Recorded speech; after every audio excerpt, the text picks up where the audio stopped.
Well, hello and welcome once again to the DCL podcast, where we're inviting you to sit back, relax, and we'll be on our way shortly.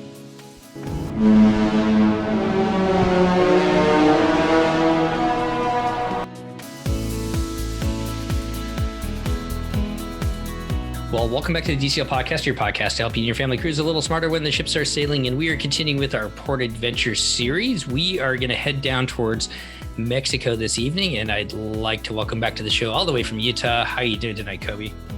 I am doing 100, Steve. Doing perfect tonight. 100%. I love that. You know what? We are in search of the great white whale. Do you know what the great white whale is in the Disney Cruise Line, Kobe? No, what's the great white whale? Well, I think I started this, but we did a survey a while ago as to what was the hardest ship to get on. And like out of the survey respondents, like which ship had they not sailed on and that they wanted to? Out of the 4 ships, which do you think it would be?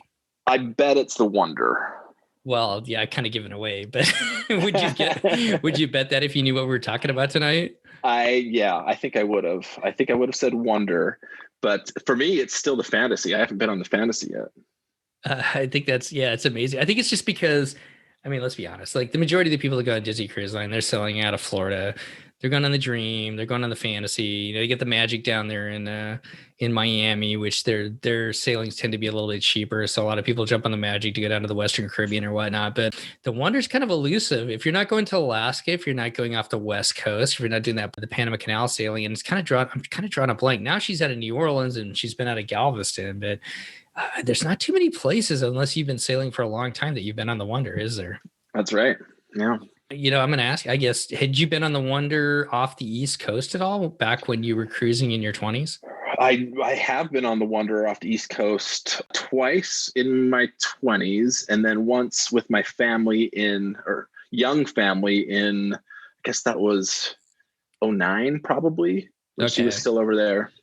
She cruises out of Port Canaveral generally when she's over there, but she's not over there a lot. So she is the great white whale of the Disney Cruise Line. So as we kind of jump into it, Kobe, I know you've been on the show before. We've kind of covered some of the cruises that you've been on, but why don't you give everybody a little bit of your cruising background with DCL and maybe some of the other cruise lines you've been on? Sure. Yeah. So, I mean, like most people that are listening, I've got the bug, fell in love, and she's the siren that keeps singing and keeps taking from my wallet every single year. The Disney Cruise Line bug. We've been going on as a family since the late zeros. And then before that, I went on a few times with friends who were performers on the Disney ships when it was just the Wonder and the Magic in the early zeros in my 20s. So that was a lot of fun too. As far as other cruise lines, been with Royal a couple of times, Carnival once or twice. We did a Alaskan cruise with Princess a couple of years ago now. So been on most of the major ones and always come back home, always welcome home, rich family. It's good to be back on board. It is. And so, we're going to talk about the West Coast today, cruising off the West Coast and primarily specifically out of San Diego with Disney Cruise Line. But what were some of the other cruises that you've cruised off the West Coast? Yeah, so West Coast, we went on a Royal Caribbean Mexican Riviera cruise. It was a 7-night where we hit Cabo, Puerto Vallarta, and Mazatlan.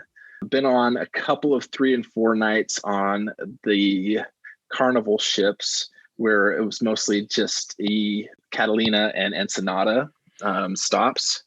And then the only other West Coast one I've been on is from Seattle, and that's up to Alaska. So I'm going to put you on the spot. What was Catalina like? That's like one of those places that when we fly into Orange County, you kind of go right down along Catalina going into and out of there. And I've never actually been over there. You can catch a ferry from Long Beach to get over there. But what did you guys do in Catalina? Was it fun?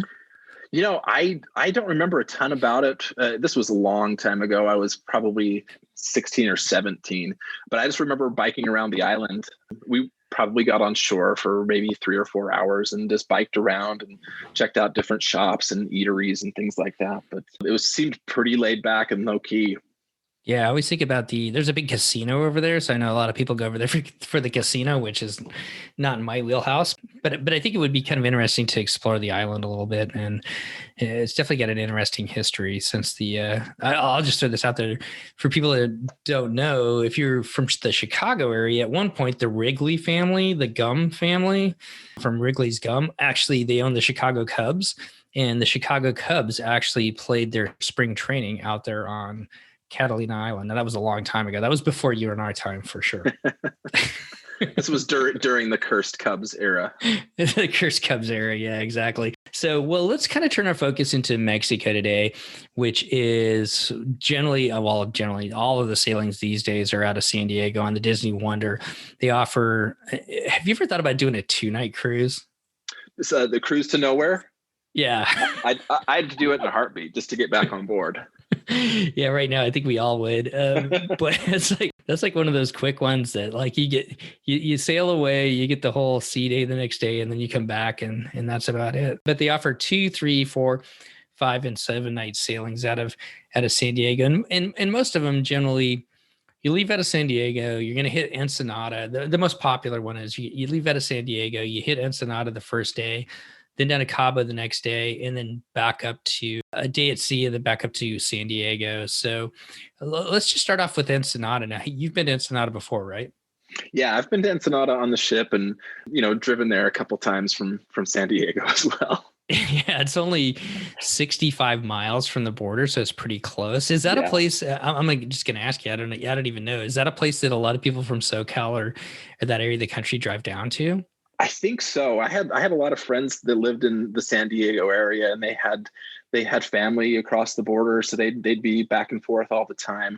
I haven't driven there in quite some time. The border's a lot more closed than it was when I was in high school and college, and we'd drive down there all the time as for like a spring break or something like that. Okay, so we'll go into Ensenada. My wife and I actually, we were talking, Kobe and I were talking before we started recording here, and my wife's mom died a couple of years ago, and just on a whim, we found this 3-day cruise on DCL that went down to Ensenada. And I'll be completely honest, I had like zero. I shouldn't even say this. It sounds terrible, but I had zero interest in going to Ensenada. It was more just, hey, let's get on the ship. There's the sea day. We'll figure out something to do in Ensenada. But it ended up, I'm going to be completely honest, it kind of blew me away. We had a really good time there. So let's look at Ensenada in and of itself, and then we'll kind of jump into the experiences that you've had there, Kobe. So it's 68 miles from the border. It's known as Baja's Love Boat Port, which back in the day, if you want to go all the way back there, the Love Boat used to always go to Ensenada for some reason. Ensenada, and I'm drawing a blank on the other one, that Acapulco, that nobody ever goes to anymore. That's right. Yeah, but its port is known for fishing, processing, and shipping. It's actually the second busiest port in Mexico. They get roughly 4.5 million visitors a year. It's named after Ensenada de Todos los Santos, which I'm not a Spanish speaker, but that means it's named after All Saints Day. Over the centuries, there's been a lot of people that kind of come and gone there. The Spanish missionaries, Russian settlers, gold miners, and gamblers. And Ensenada boasts Mexico's oldest winery, which is actually a food basket region for Mexico, which I did not realize until we went there. They have Baja's first cantina, and it's got an elegant, although we didn't go into it, Prohibition era casino. And that it's known for the La Bufadora, which is a blowhole which spews water 60 miles. That's not right. Not 60 miles. That's really high. I think that's 60 feet in the air. So, some of the highlights, once again, fresh seafood, cantinas, crafts and shopping, sport fishing, and winter whale watching. So when did you go there, Kobe? And what did you guys experience in Ensenada? It's been quite some time, like I said, since I've been to Ensenada. Been there on a couple of Carnival cruises. Our Royal Caribbean cruise did not stop at Ensenada. But the thing that I remember was like what you said, La Bufadora. It's probably, I don't know, maybe 20, 30-minute drive from the port. We did like a sightseeing tour where we went around and saw some of the city and went up to some outlooks and saw some vistas and things like that. And we were brought to La Bufadora. It was pretty cool. I mean, it's always on. It's always just spouting. I just remember getting pretty soaked actually by it, and thinking, well, now what do I do the rest of the day that I'm all wet from this blowhole? But it was fun. It was really pretty. There was nothing like amazing about it other than it was just quite a sight. The things that I remember were there's a lot of vendors around La Bufadora where all the kids coming up and trying to sell you little trinkets and gum and all sorts of different little things like that. The other things that I remember from Ensenada are the food's really good, like the fresh fish tacos. They do have some pretty good beaches, if I remember correctly. I like I say, it's been a long time since I've been there, but I think the thing to do if you're on a cruise and if you're there for the day is La Bufadora if you want to see something. Did you guys spend any time in the town itself by any chance when you came back? It's where the ships park, at least where we parked. You could walk into town from there pretty easily.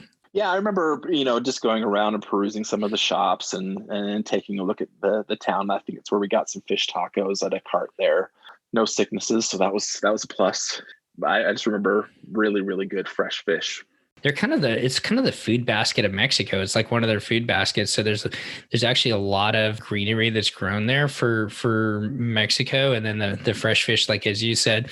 So we went out to La Bufadora as well. And we did a kayak tour, which ended up being super cool because we paddled out. And if you were strong enough and wanted to continue, it was a pretty windy day that day. You could continue out past these rocks, and about half the group did, and the other half just went over to the blowhole, the La Bufadora area. And for us that continued on, we went out past these rocks, and you did kind of a circle around them.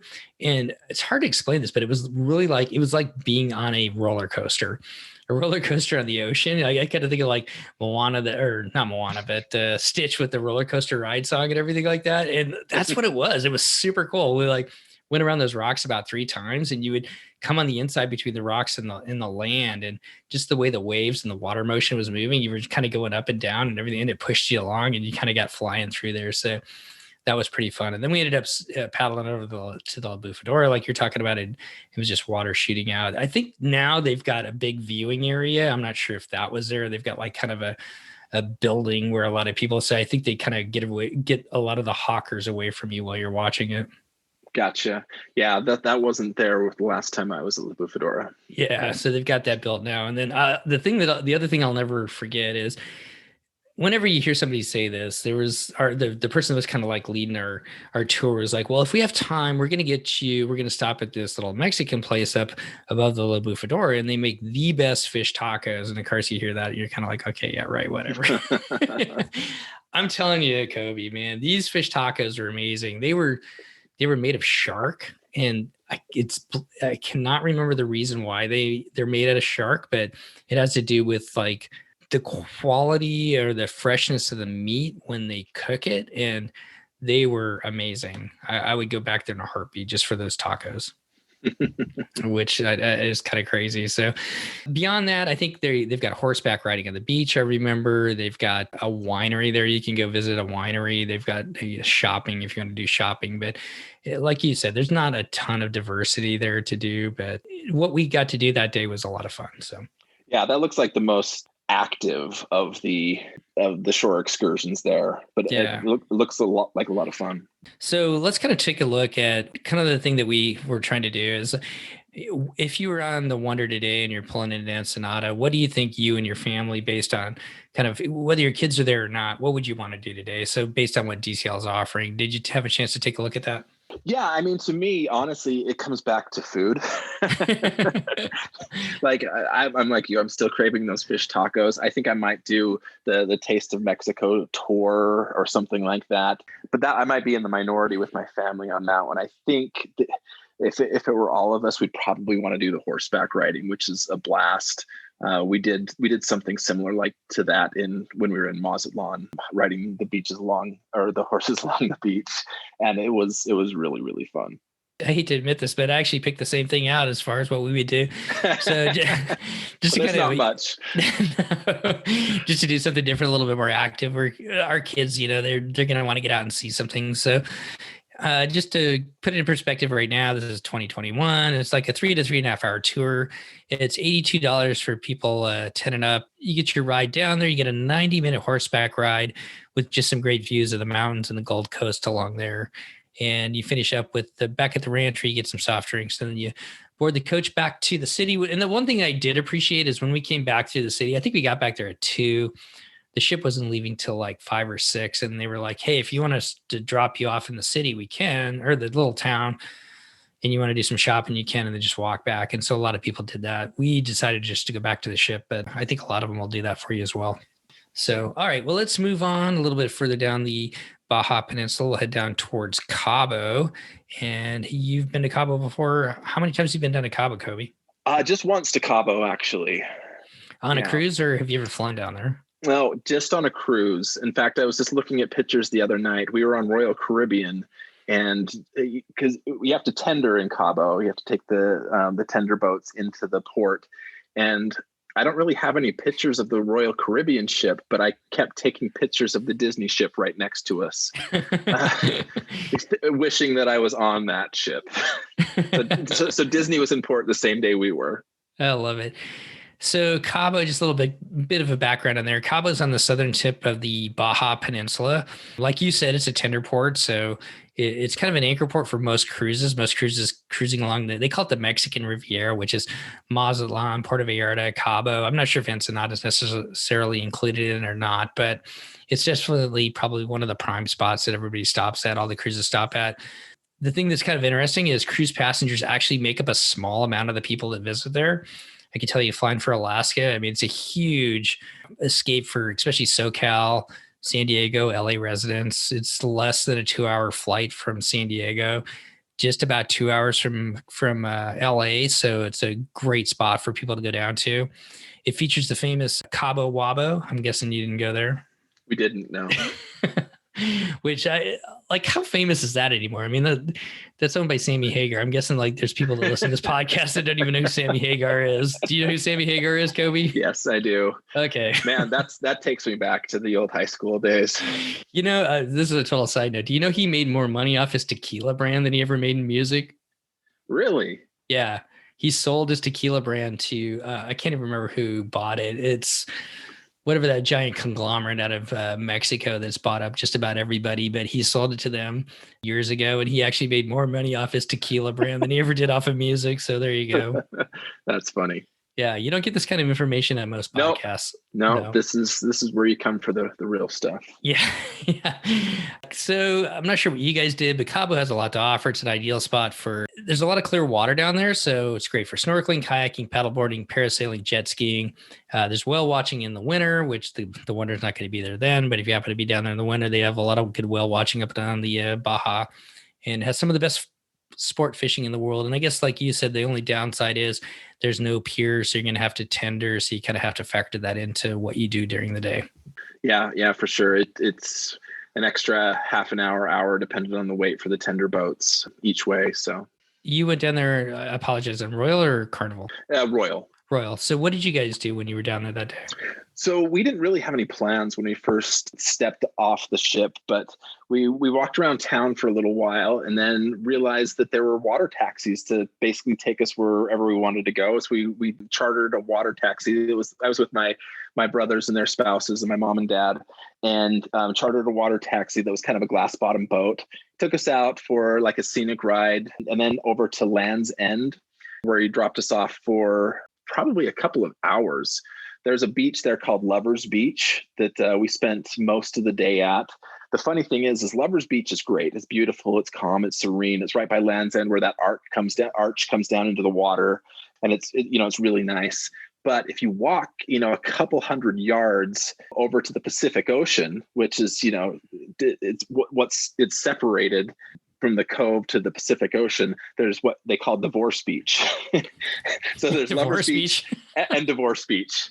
And Divorce Beach was a blast. I mean, the waves were probably 6-7 feet tall and just breaking right on the shore. And so my wife and I and my brother and sister-in-law went over there and just got we just got the heck beat out of us just playing in the water, just because the waves were so strong over there, just laughing, just getting rolled and rolled in the sand. I was asking my wife about this the other night. She's like, yeah, I had to get rid of that swimsuit because I couldn't get the sand out of it.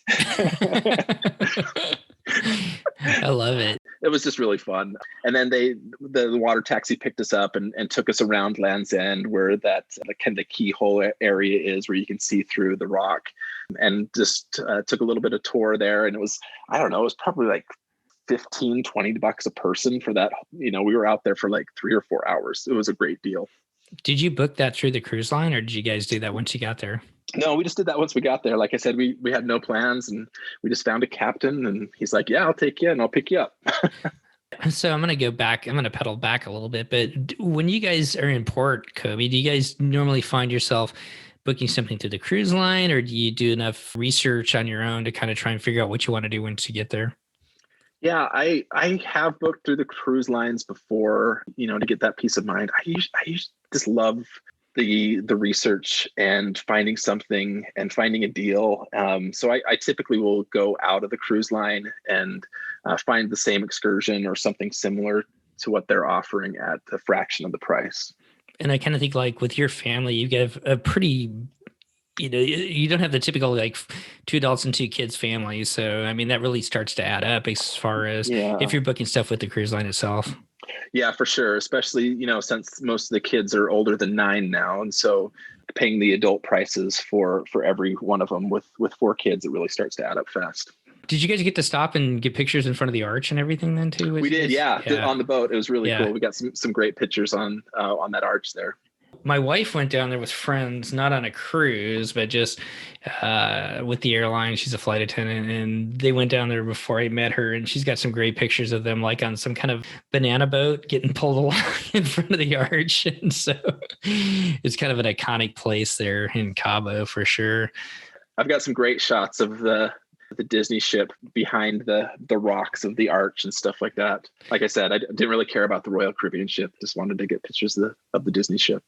So our crew hotel is in San Jose, which is probably about an hour away from Cabo. And so I've actually never been to Cabo, to be honest. Just stayed in San Jose. But when you take off from the airport, a lot of times if you fly the full departure, you get out over Cabo. And when the Wonder's in town, it's always kind of amazing. You can see her. She just stands out so well down there. And on the ocean down there. So, well, cool. All right. So if you and your family were there today, what is it that you think you would be doing? Did you have a chance to take a look at that? Yeah, if money were no object, there's quite a lot of things down there in Cabo that you could do and have a lot of fun with. I was drawn to the Canyon Adventure. I thought that looked really fun. I think it's like over $100 a person. Most of my kids could come on that with us, but you're like rappelling down cliffs. You're going down into this big. It looks like a big pool down that everyone's rappelling down into. There's like zip lines and just a bunch of really fun, exciting things to do. I think the family would love that. But, I think my little girl would love the dolphin adventure, but that gets a little pricey as well. Kind of one thing to point out about Cabo too, I guess, is that Cabo is actually pretty desert-like. It is. There. Yeah, it's really dry.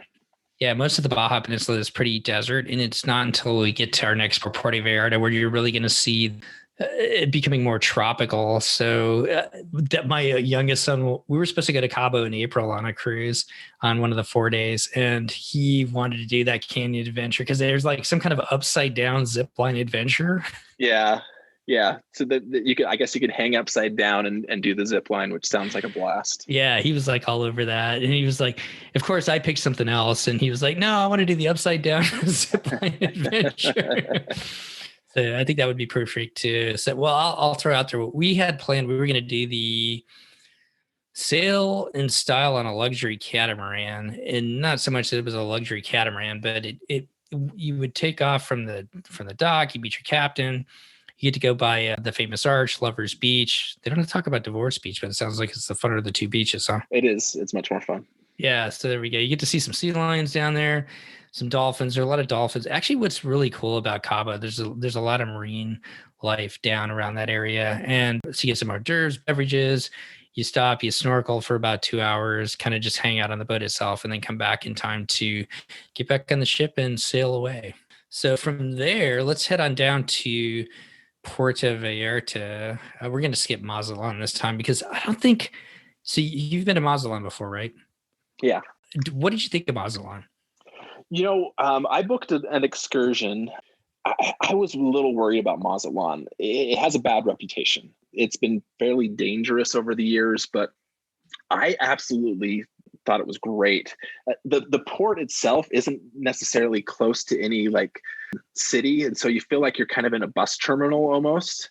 But we booked a shore excursion to go over to this place called Stone Island, and we had a great time in Mazatlan. There was like, we did this catamaran sail around the city, and we, like I said, we rode horses on the beach, and we did the banana boat ride. And I've never been so afraid because our captain for the banana boat was, it's just this outboard little boat.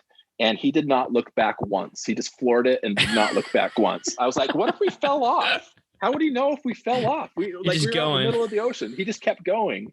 But that was really fun. I mean, riding the horses in the beach and having fresh food, fresh tacos on Stone Island was a blast. How far away was that, Stone Island? I'm trying to picture where that would be. Yeah. So it was like they took you from the port, and it was like a 15-minute bus ride to a ferry, and it was maybe like a 20-minute ferry ride over to Stone Island. From there, they put you on a tractor it was kind of like a bus tractor that took you to this little resort. I guess is where a lot of the locals go and hang out.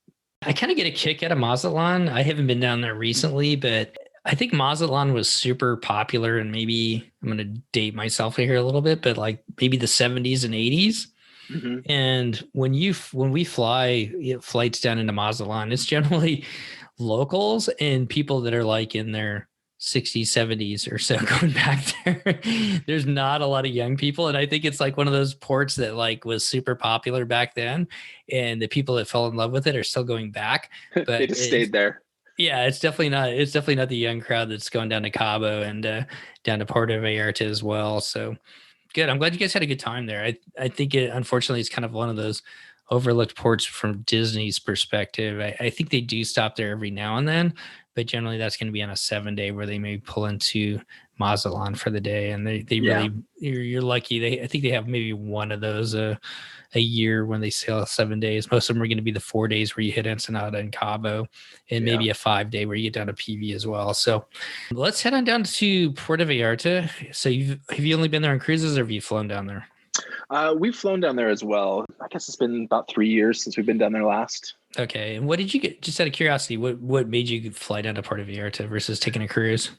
We've been to Cancun a few times and we've loved it. We're looking for, something new, something on that was a nonstop flight from Salt Lake. That helped a lot. And so we just chose Puerto Vallarta because we had such a great time when we were there with the cruise. I think Puerto Vallarta is kind of like the jewel of the West Coast a little bit in some ways. I mean, it's just... I 100% agree. Yeah, it's so beautiful. It's more tropical. You're not going to have the desert feel that you have in Cabo. So taking like a little broad overview of Puerto Vallarta, it was made famous, and I have no idea if you ever saw this, but this is like always in the lore of Puerto Vallarta. But Richard Burton and Elizabeth Taylor made a movie called Night of the Iguana, which... You're laughing at me. I'm guessing you never saw it. I haven't actually seen it, but yes, it's an older film. You have seen it? Yeah, I have. Is it good? I don't even know what it's about, to be completely honest. It's totally forgettable. I mean, it was one of my mom's favorite movies growing up, and so we were forced to watch it at some point. Okay, so I'm gonna go on a weird tangent. I have not watched a movie in the afternoon ever until yesterday for the first time, and I can't remember. And Richard Burton is actually in one of my favorite movies. It's a movie called Where Eagles Dare, which is a total stretch as far as most people listening to this will have no idea what that is, but I do know who Richard Burton is from that. So there we go. All right, so its old town is kind of famous. There's kind of an old town, was a fishing village down there, and what's cool about that is there's a kind of a newer Malecon where there's restaurants and bars and everything like that, and it kind of leads into the old town, which is there's a river that flows into the sea from there, and there's all kinds of really cool like artist shacks and stores, and a lot of really good food back in there. So that's kind of a really neat place to kind of lose yourself and explore while you're in port there. And then Nuevo Vallarta is kind of where the beachgoers go. With there's all kinds of inclusive resorts. You can kind of like in the Caribbean, and we haven't done that. Have you done that in the Caribbean where you like book a day in the resort? Okay, so that would be your place to go. Nuevo Vallarta. Yeah, my Spanish is not good. So some of the features there, they offer eco tours, jungle tours, photo safaris, lots of abundant sea life, horseback treks, and tequila factories. So what did you guys do, or what are some of the things that you've been able to experience, Kobe? So when we were there on our cruise, this was one port where we just didn't really have much planned. I had looked at the excursions from the cruise ship, and I just thought, well, let's go out and explore. So there were 10 of us, 10 or 12. Yeah, we actually lost my brother and sister-in-law during this one. So there was just 10 of us. We couldn't find him anywhere. They just went to Walmart. We just rented a van at the port for the day. Rented a van and a driver, and he's like, hire me for the day. I'll take you wherever you want to go. I'll show you the sights. I'll take you to the best places. We're like, done, let's do this. And so he took us outside of the city to some beautiful overlooks. There was a little village that we stopped at to, look at their wares and buy some knickknacks and things like that. But then he drove us further into the jungle, and we went to this place called El Eden, which was, speaking of movies that dates ourselves, this is where Arnold Schwarzenegger filmed The Predator. Oh, really? Yeah. And I didn't know what to expect. They're like, it's a really fun place. That's where a lot of the locals go. There's zip lines and stuff like that. The zip lines were just okay. They were, kind of small zip lines, but what they had this restaurant down by this river that the water was flowing really heavily. And there was like this waterfall that you could climb up through the rocks and then slide down the waterfall. And then they had a rope swing into this pool. So we were just having a blast, just playing in this little tropical paradise for an hour or two, and, having a drink and some chips and guacamole, and just really enjoyed the day there. And then he toured us around the city. We stopped at a few places within the city, and saw some of the statues there on the coastline, did some shopping, and then we were back at the ship, 3 or 4 hours later. So you negotiated the price before you left? Yeah. Have you done that before in other ports, or? Uh-huh. Yeah. Yeah. Yeah. It usually seems to be a good thing, especially, you don't pay all up front. You're like, all right, here's the price. We'll pay you when we're done, when you drop us off at the ship. But no, it was great. The driver was awesome. I was just blown away with how much fun we had up in El Eden. It sounds amazing with the rope swings into it and climbing up on the waterfalls and everything like that. You get outside of America and there's no lawyers, so you can actually have a little bit of fun sometimes, right? Yeah, exactly. I mean, I was looking at pictures, and there's clearly posted rules, but they're all in Spanish. I can't read that. So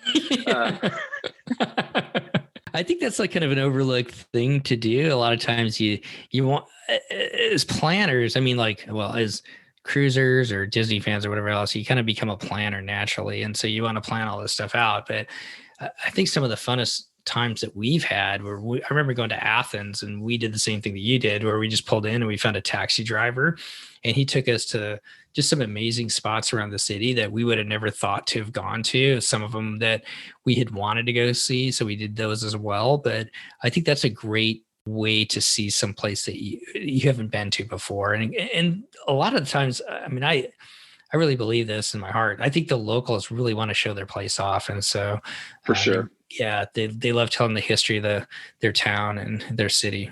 Yeah. And when my wife and I were there a couple of years ago, we did stay at one of those all-inclusive resorts just outside of town. It wasn't in Nueva Vallarta. It was a little further outside. We really enjoyed it. It was great. There was a couple things that we did. One of the things that we did that you can do on a cruise that I would highly recommend, depending on specifically which time of the year you're there, is we did a catamaran sail to the Marianas Islands, which was a blast. We just, took a cab from the hotel and met the ship at a marina. And this was an all-day adventure. It was probably 8 or 9 hours we were out there. Sailed out to the Marianas Islands. It was mating season for the whales. And so we saw so many whales, and it was just amazing. And then they took us over to the Marianas Islands, where it's like an ecotourism mecca. I mean, there's species of birds that are only found in 1 or 2 places in the world that are on the Marianas Islands, and they took us out there. We did some snorkeling, we did some diving off the ship, and just really, really had a fun time. On the way back, I can't remember what they call it, but they put this big net into the water, and you're kind of trolling along at 5 to 10 miles an hour, and everyone just kind of just hangs on this net, and just the water's just coming all over them, and everyone's just getting all soaked and sometimes falling off, but that was really fun too. And then they had paddle boards, and you could dive off the ship and just play around on the beach that they stopped at. It was really, really all inclusive for the day. I had a great lunch. It was one of those excursions that you never forget. I think for a cruise, I would, if I were to do that, I would book through the ship, just because I wouldn't want to get left. It's a long excursion. It's probably 5 hours on the short end, maybe 7 hours on the long end from the port. So that's something I would definitely look at booking through the ship.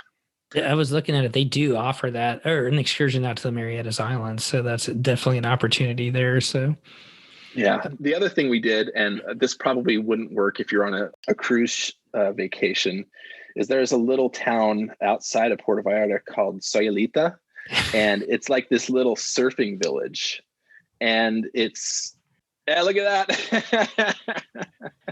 I just pulled it up to talk about it. So you go for it, Kobe. Yeah, no, I'll leave it up to you. But we took a taxi out to Sayulita for the day and loved it. It was just awesome. We just sat on the beach, rented a surfboard, just did some surfing. The sand was so soft. Had lunch there. Just a great little quaint surfing town. I would actually plan a vacation around Sayulita if you find a VRBO or something like that. To be honest, I've never actually been there, but I remember when I first got hired on with the airline, flying with these guys from they all lived down in San Diego, the SoCal area, and they loved Mexico, and flying into PV. I remember this guy was like, you need to go to Sayulita before it becomes before people find out about it. And I know it since then has been, I mean, it's still a great place to go. I would go there in a heartbeat, and everybody that talks about it's just amazing for surfing and the food and just kind of a really laid back atmosphere. Yeah, it was amazing. Our hotel was probably halfway between Sayulita and Puerto Vallarta. So it was kind of a good happy medium, but it's still quite a ways out there. It's probably an hour and a half from the city or something like that, from the airport. So it's not super easy to get to, but definitely worth a trip if you're going to be in there for more than a day. Yeah, I mean, if you want to put something on your bucket list, if you really love Mexico, the water, surfing, put Sayulita on it if you've never been there before. So, before we talk about maybe something that we might do today, is there any other towns along the west coast of Mexico that you've been to that you could talk about? Those are the big ones that I've been to. Mentioned Mazatlan a little bit. Like I said, I've done a lot of my excursion booking on third-party sites, and there's a travel company. Let's see if I can find the name of it. It's this couple that runs a travel company, Johan and Sandra. You can find them at portovallartatours.net. Their website is very dated. It looks old, but they're still running it. And they have one for Ensenada and Mazatlan and Cabo as well. So that's where I got the ideas for a lot of my excursions that I've been on. I've actually booked with them twice and had a great experience. So that's something I'd recommend. Could you say it one more time, Kobe? Johan and Sandra. And I think you can find them at portovallartatours.net or cabosanlucastours.net. Okay, perfect. I'll put it in the show notes. I'll find the link to it, and anybody that wants to circle back and take a look at it, they could do that there. So, kind of looking at what's offered at Puerto Vallarta, what would you and your family do there today if you guys had an opportunity to go? Oh gosh, well, if it were me, and you could probably tell this from how I've described my adventures so far, but I would probably go for the outdoor adventure. It's described as an adrenaline rush. So it talks about going on a speedboat across Banderas Bay to the secluded shores of a name I can't pronounce. And then it's like you're on an ATV tour, doing 4x4ing through the jungle. Then you get in your rappelling gear and you rappel off a mountain. You trek off. You go on a mule ride up in the tropical forest. I mean, it just sounds like right up my alley. I think there is like a waterfall that you can go and hike to and jump off. Water slides up there, like natural water slides.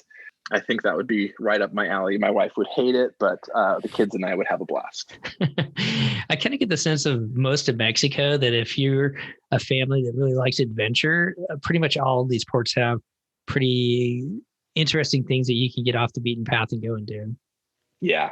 I'm going to do something completely different a little bit, but I'm going to go out to your Marianas Islands. I'm going to do a snorkeling tour, scuba diving off the Marianas Islands. Our oldest is certified. Our youngest is going to work on it this winter, hopefully on into the summer. So, but you head over to the Marianas Islands, which is actually made famous by Jacques Cousteau. So if Jacques Cousteau's been there, then that's where the ecotourism comes in. Yeah. I mean, if Jacques Cousteau's there, then it's obviously a pretty impressive place. So, and to your point, Kobe, 90-minute journey. So it's an hour and a half ride over to the Marianas. So you might be better off booking this with the cruise line, but get out for a 60-foot dive down into a cave around some Moorish idols. And you actually get 2 dives out of it, one down to 60 feet, one down to 30 feet. And then you also get lunch on the way and beverages on the way back to the ship. So I think we're going to run with that one. That's a great one. In fact, that's a pretty decent price for a 2-tank dive, especially when you have to travel an hour and a half by boat to get there. Yeah, you know what? I just pulled it up. $124. You're exactly right. Yeah. I mean, that's not very expensive for a 2-tank dive. No, and that's the kind of a little bit of the beauty of Mexico, I guess, maybe in some ways. So yeah. So that's kind of our look at some of the ports along the west coast of Mexico, Ensenada, Cabo, and down to Puerto Vallarta. We touched on Mazatlan a little bit. That's pretty much it as far as where the Wonder stops. There are a couple ports a little bit further south when she's generally on the Panama Canal tour where she'll stop down into as well, but that's pretty much it for Mexico. So I guess before we finish up, Kobe, I know that not much is going on right now. Hopefully, maybe the summer 2022 sailings might be coming out this week, next week. Who knows? We'll find out. What's on your guys' bucket list these days? So we're hoping to, get on a short cruise at the end of the summer for my wife's birthday, and then we've got a big family cruise planned to get our Grand Slam on the Fantasy at the end of November. Hopefully things are clear and back to smooth sailing by then. Our fingers are crossed, but until then, we're just gonna get by with what we've got and stay up in the mountains and stay skiing as long as we can. That's not a bad way to spend it. So which is it, the East or Western Caribbean for the Fantasy? I forgot. Eastern is our... Okay. Tortola and St. Thomas? Yeah. Tortola is amazing. It kind of blew me away when we got out there, and I feel like I need to go back there and see it again for some reason. Oh, 100% agree. There's a lot more that I want to do on Tortola. We've been there twice, and we did the same thing twice because I loved it so much, but I definitely want to get back there and explore it all day long. As Mr. Chapek said in their little conference call during the shareholders meeting, that maybe sometimes in the fall they're hoping to get the cruise line going again. So if they do get going, my guess is the Fantasy and the Dream out there will probably be the ones doing most of the sailing. So right. So I guess I got to throw this out there. One last thing before we get out of here. the Wish. Any thoughts on that as far as some of the things that they come out with, as far as, I don't want to talk about the lobby statue necessarily, like with Cinderella, but anything you're hoping to see on the Wish as far as what you and your family would enjoy? We don't need to talk about the lobby statue, but the statue of Moana there on the back, it made me kind of wish for maybe like a Polynesian themed restaurant. I think that would be really fun to maybe have a luau or something along those lines. Yeah. I think that with what they've done with Rapunzel's A Royal Table and Tiana's Place, those themed restaurants are the best dining experiences on the main dining rotation. So I think the Wish could do something really, really cool with that. Outside of that, obviously more pool space, cooler water slide than the Aqueduct, something a little bit more maybe adrenaline filled, but just excited to see what happens. Chris on our show here, he's kind of excited about possibly a Coco type restaurant, which I think that would be good with Mexico and music and stuff. But to your point as well, I think there's some amazing music in Moana, and you accompany that with kind of a dining experience. I think that could be really magical as well. So yeah, for sure. Well, all the best to you. Thank you so much for coming on today, Kobe. All the best to you and your family. Enjoy the skiing up there in the mountains. Totally jealous. Utah is a beautiful place to be in the winter, and you guys just have some amazing snow. Well, appreciate it, Steve. Thanks for having me on again. Definitely. And when you guys get back from your next cruise, hopefully it'll be in the fall here. We'll have you back on. We'll talk to some more Disney Cruise Line. So thanks again, Kobe. All the best, and we'll talk to you soon. All right. Well, that's going to wrap up our Port Adventure series, focusing on the western side of Mexico. And I really want to thank Kobe for coming back on our show and kind of giving his expertise of stopping in those different ports of Ensenada, Cabo, Mazatlan, and Puerto Vallarta. And one of my favorite things to do on this show is to, once we get to talk with you guys out there, bring you back on and just reconnect. So it was fun to connect with Kobe. Wish him and his family all the best as they continue skiing out there in Utah. Well, we will continue our Port Adventure show next month in May, and we've got an exciting show to bring you. We're going to focus on the Mediterranean. It's going to be a little bit different, a little bit more trip reportish, just because there's so many different ports. But look for our Port Adventure series to continue in May with the Mediterranean. Can't wait to bring that to you. Well, our show is brought to you by Christy's Company Pack here at PixieDust.com. Sure do appreciate each and every one of you that take advantage of her services and book a tour, whether it's either Run Disney, Adventures by Disney, and of course our beloved Disney Cruise Line. And of course she also represents all the other cruise lines as well. So if you're looking for a travel agent and need some help out there booking your next vacation, go over to packyourpixiedust.com and you can find out all the information there on how to get a hold of Christy.